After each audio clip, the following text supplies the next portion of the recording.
like a Hellcat.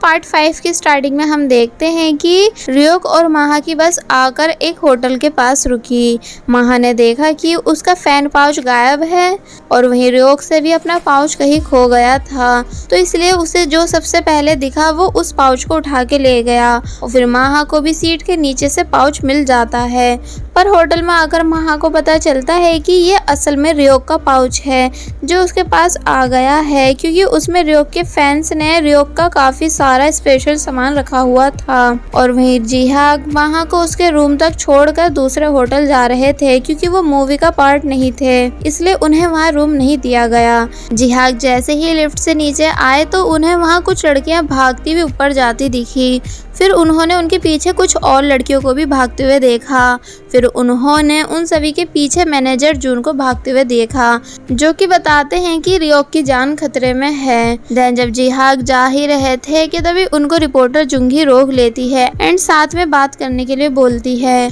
और वहीं दूसरी तरफ जब जैसे ही माहा रियोक से अपना पाउच लेने आई कि तभी फैंस की भीड़ को आता हुआ देख रियोक ने जल्दी से माहा को अपने साथ अंदर ले लिया और फिर ये दोनों एक दूसरे को हैरानी से देखने लगे, पर फिर तभी एक दूसरे से दूर हो गए। थोड़ी देर में मैनेजर जून भी वहां आ जाते हैं, जो कि जब जैसी उन सभी लड़कियों को वहां से जाने के लिए बोलते हैं पर वो सभी जाती नहीं और कहती हैं कि अब वो यहीं रुककर पहरा देंगी। जिसके बाद फिर अब जब मैनेजर जून अंदर आते हैं तो रियोक जल्दी से माहा को छुपा देता है, पर गलती से लाइट्स ऑन हो जाती है जिस वजह से माहा मिरर में साफ साफ दिख रही थी। तो ये देख रियोक घबरा कर जल्दी से जून को गले लगा लेता है और फिर बोलता है कि कितना टाइम हो गया हम दोनों को साथ में काम करते हुए, पर आज तक मैंने तुम्हें गले ही नहीं लगाया। जिसके इस बिहेवियर से जून हैरान होता है एंड माहा चुपके से बाथरूम में घुस जाती है। वेल अब क्योंकि जून को ये लगने लगता है कि रियोक ड्रंक है इसलिए ये सभी हरकतें कर रहा है, इसलिए वो जल्दी से वहाँ से चले जाते हैं। जिनके जाने के बाद रियोक को अपनी की हुई इन सभी हरकतों पे बहुत ही ज्यादा हैरानी होती है। और फिर जब वो माहा के पास आकर उसे देखता है जो कि बाथटब में छुपी हुई थी, तो उसे देख वो हंसने लगता है। और वहीं दूसरी तरफ रिपोर्टर जुंगी जिहाग से इंजू के बारे में बहुत सारे क्वेश्चंस करती हैं एंड साथ ही एनी के बारे में भी, ये बोलकर कि एनी अपने सुसाइड से पहले लास्ट टाइम आपसे मिली थी, पर क्यों, और फिर उसकी सुसाइड के बाद इंजू कहाँ गायब हो गया, और साथ ही आपने भी इंडस्ट्री को छोड़ दिया था पर फिर कुछ साल बाद आप खुद की कंपनी खोल के एकदम ही वापस आए और आपने उसमें उन लड़कियों का ग्रुप्स बनाया जो पहले एनी की टीम मेंबर्स रह चुकी हैं। क्या ये बात आपको अजीब नहीं लगती? पर अब क्योंकि जिहाग के पास इन सभी बातों का कोई जवाब नहीं था इसलिए वो उठकर वहाँ से चले जाते हैं। और वहीं दूसरी तरफ रियोक बार बार अपने रूम से झाँक कर फैंस के जाने का इंतजार करता है, पर जब वो जाती नहीं तो वो अपने रूम में आ जाता है और फिर माहा से उसके वहाँ आने का रीज़न पूछता है,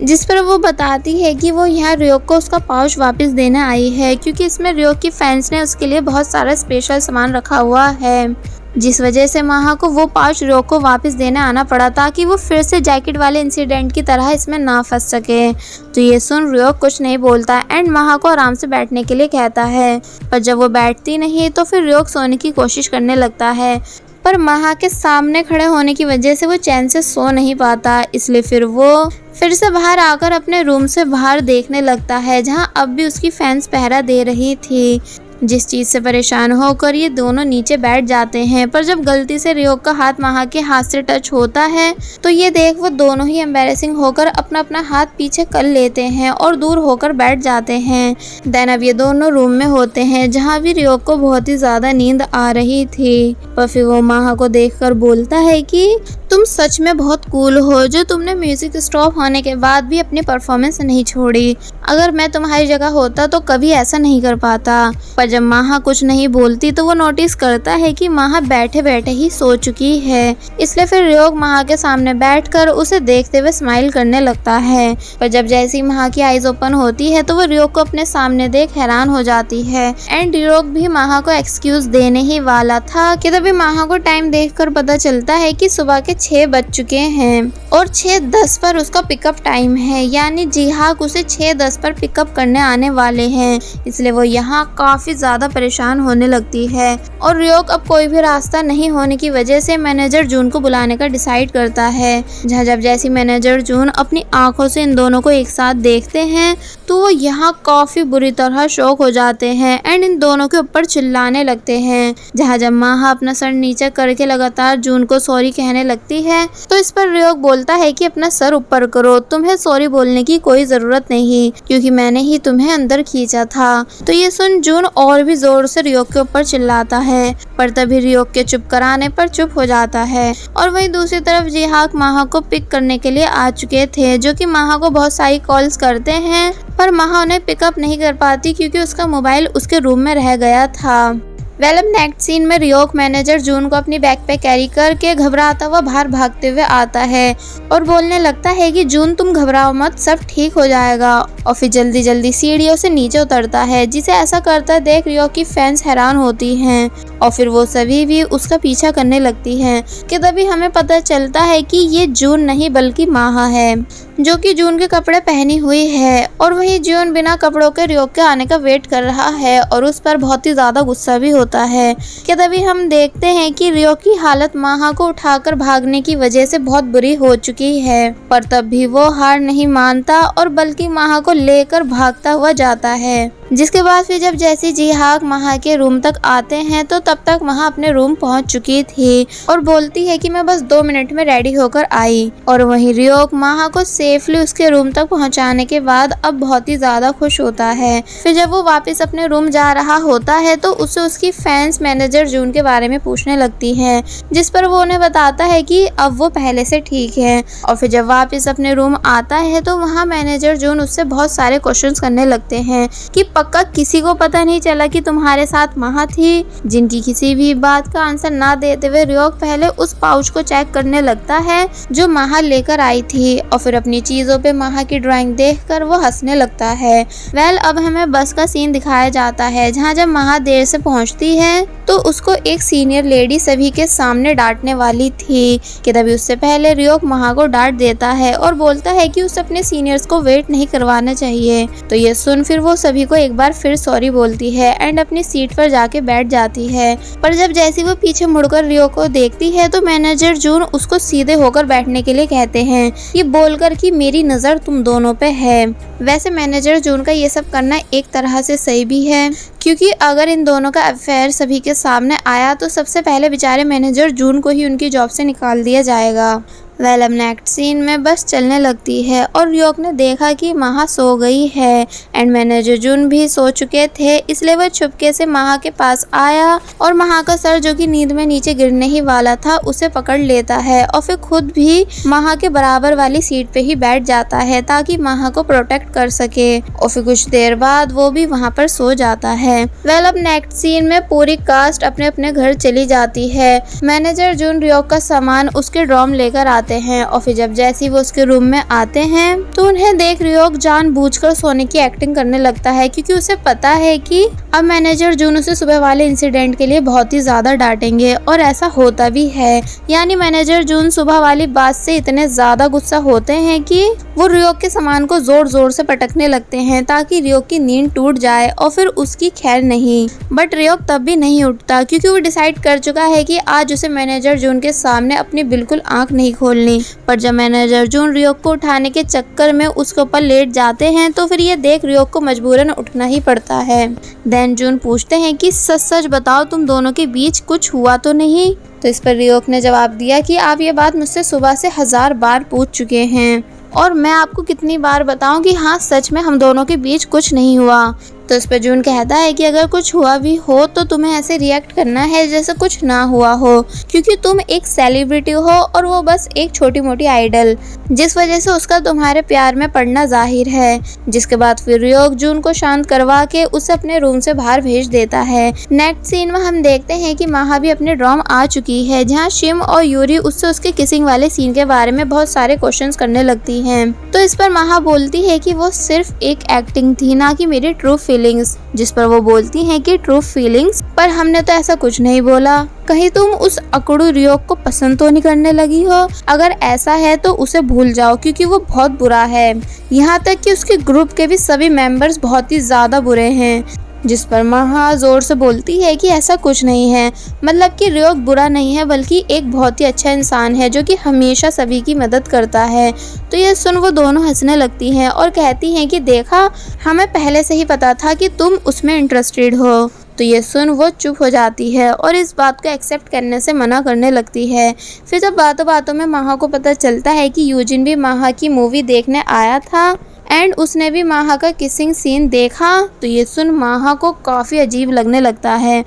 और वहीं दूसरी तरफ यूजिन वो एक बार फिर बहुत ही ज़्यादा गुस्से में डांस कर रहा होता है और यहाँ इस बारी यूजिन का गुस्सा पहले से भी बहुत ज़्यादा था, जो उसके डांस स्टेप्स देखकर साफ साफ पता चल रहा था। और फिर वो नीचे बैठकर फिर से वही सब याद करने लगता है कि रियोक ने कैसे उसकी माहा को किस की, जिस वजह से यूजिन का गुस्सा यहाँ और भी ज़्यादा बढ़ने लगता है एंड वो अपने गुस्से पर बिल्कुल भी काबू नहीं कर पा रहा था कि तभी इतने में मैनेजर टाई भी वहाँ आ जाते हैं, जो कि यूजिन से बोलते हैं कि आधी रात हो चुकी है इसलिए तुम रेस्ट कर लो वरना तुम बीमार पड़ जाओगे। और फिर वहाँ से जाने लगते हैं, जिन्हें रोककर यूजिन बोलता है कि अब वो भी ड्रामाज और मूवीज में अपनी एक्टिंग ट्राई करना चाहता है। तो ये सुन वो हैरान होते हैं और बोलते हैं कि पर पहले तो तुम्हें इन सब चीज़ों में बिल्कुल इंटरेस्ट नहीं था। तो इस पर यूजिन बोलता है कि पर अब है और अब मैं वो सब कुछ ट्राई करना चाहता हूँ जिससे मैं और भी ज़्यादा फेमस बन सकूँ। एक्चुअली यूजिन का यहाँ ये मतलब होता है कि अब वो भी रियोक के ही जितना हार्ड वर्क करके उससे भी बड़ा स्टार बनेगा, ताकि फिर माहा रियोक को भूलकर उसके पास वापस आ जाए।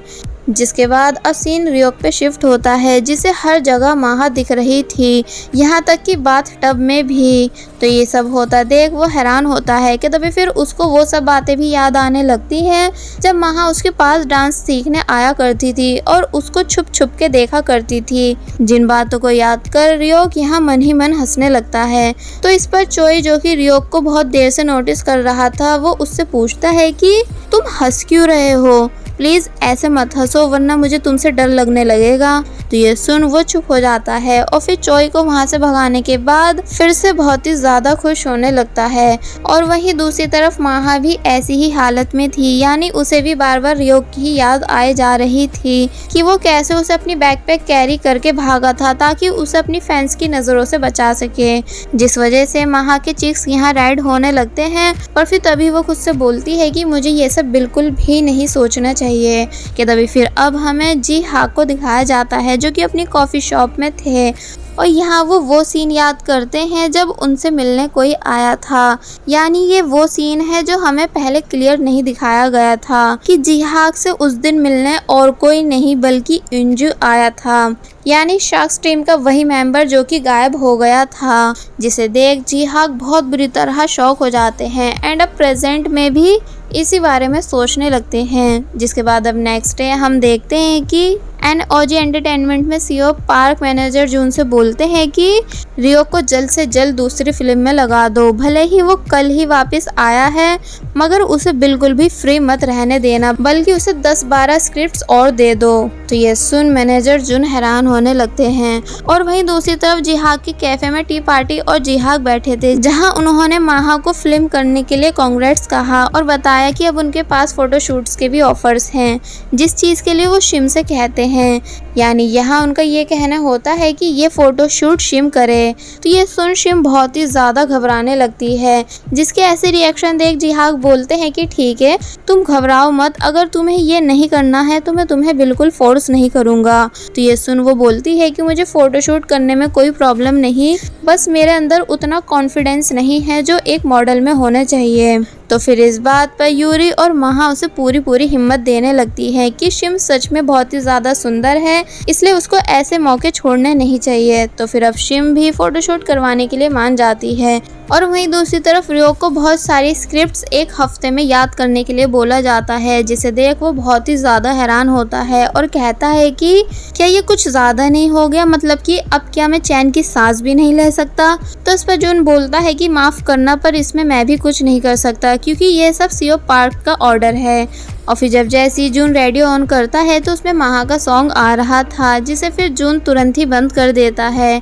एंड रियो के कहने पर भी उसे ऑन नहीं करता। तो फिर रियोक खुद से महा के टी पार्टी सॉन्ग को सिंग करने लगता है। देन रियोक जैसे ही अपनी एजेंसी पहुंचता है, लालिमा तुरंत उसकी कार में आके बैठ जाती है और जून को बाहर जाने के लिए बोलती है और फिर रियोक से पूछती है कि क्या तुमने सच में मेरी कॉपी कैट को किस की, मतलब कि जरूर तुम्हें उसमें मैं दिख रही होंगी इसलिए तुमने उसको इतनी आसानी से किस कर लिया। तो ये सुन रियोक चिढ़कर बोलता है कि पहले तो तुम उसे कॉपी कैट बोलना बंद करो क्योंकि वो तुम्हारी जैसी बिल्कुल नहीं, यानी महा तुमसे बिल्कुल डिफरेंट है। तो ये सुन लालिमा हैरानी से रियोक को देखने लगती है। देन अब सीन यूजिन पर आता है जिसमें हम देखते हैं कि यूजिन फोटोशूट के लिए आया हुआ है और ये वही फोटोशूट है जिसमें शिम को भी बुलाया गया है। वैली फोटोशूट टी पार्टी के डिजाइनर का है और उसी ने इन दोनों को मॉडल्स बनने के लिए बुलाया, जहां शिम यूजिन को देखकर बहुत ही ज्यादा खुश थी। और फिर इनका फोटोशूट स्टार्ट हो जाता है जहाँ पहले शिम का फोटोशूट करवाया जाता है और फिर उसके बाद यूजिन का, जहाँ यूजिन सच में बहुत ही ज्यादा हैंडसम दिख रहा था, जिसकी शिम छुपके से फोटोज भी ले लेती है और फिर बहुत ही ज्यादा खुश होने लगती है। और वहीं दूसरी तरफ यूरी जब सियोक के स्टूडियो आती है तो वहाँ उसे पता चलता है कि शार्क्स का मेंबर यानी बैंग यूरी के साथ काम करना चाहता है। और फिर थोड़ी बहुत देर के बाद बैंग भी वहाँ आ जाता है, जो कि जब जैसी यूरी से हैंडशेक करने की कोशिश करता है बट वो उसे पूरी तरह से इग्नोर कर देती है। तो ये देख बैंग को काफी एम्बैरेसिंग फील होता है। जिसके बाद फिर जब ये बात यूरी, शिम और माहा को भी बताती है तो ये सुन वो दोनों यूरी के लिए काफी ज्यादा खुश होने लगती हैं। पहले तीनों कुछ सामान खरीदने के लिए एक स्टोर पर आई हुई थी जहाँ पर दो लड़कियों ने इन्हें पहचान लिया और वो उठकर तुरंत इन तीनों के पास आ गई और पूछती है कि क्या आप तीनों सच में टी पार्टी ग्रुप से हो, क्योंकि हम फर्स्ट टाइम सेलिब्रिटीज को फेस टू फेस देख रहे हैं। तो फिर अब सेलिब्रिटी नाम सुनकर ये तीनों भी काफी ज्यादा खुश हो जाती हैं, पर अब क्योंकि इन तीनों ने मेकअप नहीं किया हुआ था इसलिए इन्हें यहाँ थोड़ा बहुत अजीब भी लगता है। फिर ये तीनों खुशी खुशी उन दोनों गर्ल्स के साथ फोटोज लेती हैं एंड देन बाहर आकर बहुत ही ज्यादा खुश होने लगती हैं, ये जानकर कि अब वो भी सेलिब्रिटी बन चुकी हैं एंड लोग उन्हें पहचानने लगे हैं। देन अब सीन फिर से स्पार्कलिंग मेंबर्स पे आता है जहां इन्हें 3 साल में आज पहली बार सैलरी मिली है, इसलिए यूजिन, मिनसू और योंग बहुत ही ज्यादा खुश थे और यूजिन से साथ में चलकर सेलिब्रेट करने के लिए बोलते हैं, मगर यूजिन उनके साथ जाने से साफ मना कर देता है और माहा को कॉल करने का डिसाइड करता है। नेक्स्ट सीन में हम देखते हैं कि रियोक किसी ड्रामा की स्क्रिप्ट पढ़ रहा है और उसे हर रोमांटिक सीन में महा की याद आ रही है, इसलिए वो इस सबसे परेशान होकर अपने रूम से बाहर आ जाता है जहां चोई और हंजाई गेम खेल रहे थे। रियोक को किसी से तो इस बारे में बात करनी थी तो उसने पहले हंजाई के बारे में सोचा, मगर उसे पता था कि हंजाई टीम का लीडर है और वो उसे कभी ऐसा करने की परमिशन नहीं देगा, इसलिए फिर वो चोई के बारे में सोचता है। पर उसे चोई के बारे में भी बहुत अच्छे से पता है कि चोई बाहर जाकर चिल्ला चिल्ला के मेरे फैंस को इस बारे में बता देगा, जैसा कि उसने पहले किया था, यानी मेरे सीक्रेट्स को मेरी फैंस को बता दिया था, इसलिए रोग उससे भी इस बारे में कोई बात नहीं करता। फिर उसे बैंक दिखता है, पर अब क्योंकि वो बैंक को भी अच्छे से जानता है कि बैंक सिर्फ अपने काम से मतलब रखता है, इसलिए वो बैंक से भी इस बारे में कोई बात नहीं करता। और फिर जब जैसी वो थक हार के वहाँ से जा रहा होता है कि तभी उसके सामने कांग आके खड़ा हो जाता है, जिसने इंजू की रिप्लेसमेंट में इनका ग्रुप ज्वाइन किया था। रियोक को लगा कि कांग उसकी मदद कर सकता है तो वो उसे अपने रूम में ले आया और फिर अब रियोक ने कांग को अपनी स्टोरी बताना शुरू की ए और बी नाम से, जिसमें महा ए और रियोक बी है, और बताता है कि पहले बी ए को इग्नोर करता था पर अब अचानक से ही बी को ए की फिक्र होने लगी है, पर ए को ये नहीं पता है कि बी के मन में क्या चल रहा है, जिसकी ये बातें जब जैसी कांग को बिल्कुल भी समझ नहीं आती। तो फिर रियोक बताता है कि ए मेरा फ्रेंड है और बी वो लड़की है जिसे मेरा दोस्त पसंद करता है। तो ये सुन कांग हैरान होता है कि रियोक का कोई दोस्त भी है उनके अलावा। फिर रियोक ने बताया कि उसका फ्रेंड एक लड़की को जानता था, फिर अचानक उनका कॉन्टेक्ट टूट गया, पर अब कुछ साल बाद वो लड़का फिर उस लड़की से दोबारा मिला, जिसके बाद वो लड़की बार बार उसकी नजरों के सामने आती रहती है, तो वो इस सब से बहुत ही ज्यादा परेशान है। तो ये सुन कांग बोलता है कि पक्का अब तुम्हारा दोस्त दोस्त उस लड़की को पसंद करने लगा है, तभी वो उसे हर जगह दिख रही है। बट रियोक इस बात को एक्सेप्ट नहीं करता। फिर जब बातों बातों में पता चलता है कि रियोक के दोस्त को उस लड़की को उसका कुछ सामान वापस देना है, पर उसके पास उस लड़की का नंबर नहीं, तो ये सुन कांग उसको एडवाइस देता है कि पहले तुम्हारे दोस्त को उस लड़की का नंबर ढूंढना चाहिए, उस लड़की के सोशल मीडिया अकाउंट से, तभी कुछ हो पाएगा। जिस बात के लिए रियोक मान जाता है और फिर सीरियस होकर कांग को थैंक यू सो मच बोलता है। और फिर जब वो अपने रूम आकर महा का अकाउंट सर्च करता है तो वहाँ उसे महा के नाम से बहुत सारे अकाउंट्स मिलते हैं, जिस वजह से वो महा को ढूंढ नहीं पाता कि तभी उसको कुछ याद आता है। और फिर वो जल्दी से एक बहुत ही पुराना बॉक्स निकालता है जिसमें उसका बहुत ही पुराना मोबाइल था, जिससे वो पहले महा को अपनी डांस वीडियो दिया करता था। पर अब क्योंकि मोबाइल में चार्जिंग नहीं थी एंड मोबाइल को चार्ज करने के लिए उसके पास उस मोबाइल का चार्जर भी नहीं था, इसलिए वो खुद को कवर कर जल्दी से भागता हुआ एक स्टोर पहुंचता है और पुराने मोबाइल्स का चार्जर बाय करता है। जहाँ जब जैसी एक लड़की उसे पहचान जाती है तो वो तुरंत वहाँ से भाग जाता है। और वहीं दूसरी तरफ माहा और यूरी को शिम तैयार करके एक बहुत ही एक्सपेंसिव रेस्टोरेंट लेकर आती है और बताती है कि आज का बिल वो पे नहीं करेगी बल्कि कोई और करेगा। इतने में माहा के मोबाइल पर एक मैसेज आता है जिसमें लिखा था कि क्या ये माहा का नंबर है, पर शिम ने बताया कि स्पैम मैसेज हो सकता है, तो इसलिए माहा उसे डिलीट कर देती है, जबकि वो नंबर और किसी का नहीं बल्कि रियोक का था, जो कि माहा को मैसेज करने के बाद बहुत बेसब्री से उसके रिप्लाई का आने का वेट करने लगता है। पर जब रिप्लाई नहीं आता तो वो बोलता है कि भला ये लड़की रिप्लाई क्यों नहीं दे रही है। वेलब रेस्टोरेंट के अंदर आने पर माहा ने देखा कि यूजिन वहाँ बैठा है और ये सब उसी का प्लान था क्योंकि आज उसे पहली सैलरी मिली है। इतने में माहा को दोबारा उसी नंबर से कॉल आने लगती है, बट माहा उसे काट देती है, जिस वजह से रियो को इस सबसे और भी ज्यादा गुस्सा आने लगता है और फिर वो गुस्से में फ्रिज के सामान को इधर से उधर उठा के रखने लगता है और माहा के ऊपर बहुत ही ज्यादा गुस्सा भी करता है। देन माहा ने यूजिन और शिम से उनके शूट के बारे में पूछा, जिस पर शिम ने बहुत खुशी से बताया कि उसे यूजिन के साथ रहकर बहुत अच्छा और कंफर्टेबल फील हुआ। तो ये सुन माहा खुश होने लगती है, पर यूजिन को सिर्फ माहा को अटेंशन देता हुआ देख शिम को बिल्कुल अच्छा नहीं लगता कि तभी माहा को दोबारा मैसेज आया जिसमें लिखा था कि क्या तुम्हें अपना पाउच वापस नहीं चाहिए, जिसे रीड कर माहा बहुत बुरी तरह शॉक हो जाती है एंड वो समझ जाती है कि ये रियोक का नंबर है, इसलिए वो जल्दी से वॉशरूम का बोलकर वहाँ से चली जाती है। पर माहा का ऐसा जाना यूजिन को बिल्कुल अच्छा नहीं लगता क्योंकि उसे सिर्फ माहा के साथ टाइम स्पेंड करना था। अब माहा रियोक को कॉल बैक करती है, बट वो पिक नहीं करता और बोलता है कि अब वो भी एटीट्यूड दिखाएगा और फिर 10 तक काउंट करने लगता है। पर 5 होते ही माहा की कॉल कट हो जाती है, तो फिर अब मजबूरन रियोक को ही माहा को कॉल करनी पड़ती है। जहाँ जब माहा हैरानी से रियोक से पूछती है कि आपको मेरा नंबर कहाँ से मिला, तो इस पर वो बताता है कि ये मेरे पुराने मोबाइल में सेव था। और फिर माहा को उसका पाउच वापस देने की बात बोलने लगता है और पूछता है कि तुम कहाँ हो, मुझे बताओ, मैं अभी तुमको तुम्हारा पाउच वापस देने आ रहा हूँ।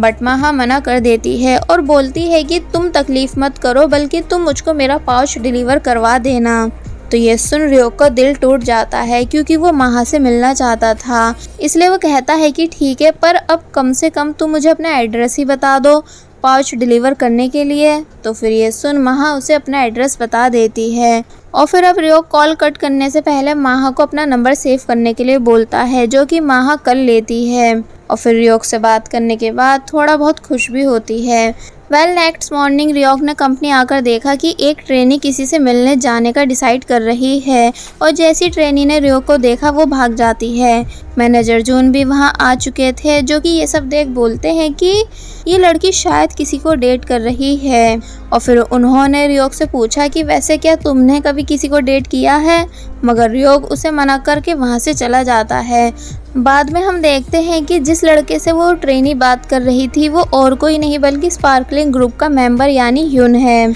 यानी वही जो यूजिन से नफरत करता है। अब रियोक अपने प्रैक्टिस रूम आकर अपनी डांस प्रैक्टिस करने लगता है और फिर बाद में वो माहा को सर्च करके उसकी फोटोज को बहुत ही ध्यान से देखने लगता है। देन डिसाइड करता है कि शायद अब मुझे माहा को एक मैसेज तो करना ही चाहिए, पर वो एक के चक्कर में माहा को बहुत सारे मैसेजेस कर देता है कि तुम कहाँ हो, ठीक हो, क्या तुम डांस प्रैक्टिस कर रही हो, कहीं तुम किसी के साथ बाहर तो नहीं हो। जिसके इन सभी मैसेजेस को जब जैसी माहा रीड करती है तो वो काफ़ी हैरान होती है और सोचती है कि भला इसे हो क्या गया है, कहीं ये मुझे और फिर तभी बोलती है कि नहीं, ऐसा कभी नहीं हो सकता, और फिर रियोक के मैसेजेस को इग्नोर कर देती है, जिस वजह से रियोक एक बार फिर उदास होने लगता है क्योंकि उसे किसी तरह की बेचैनी हो रही थी कि तभी उसके पास कांग भी आ जाता है एंड रियोक को उदास देख उससे पूछता है कि क्या अभी तक तुम्हारे दोस्त की प्रॉब्लम सॉल्व नहीं हुई, जिस पर रियोक कहता है कि नहीं, और फिर बताता है कि मेरे दोस्त ने उस लड़की से कांटेक्ट कर तो लिया है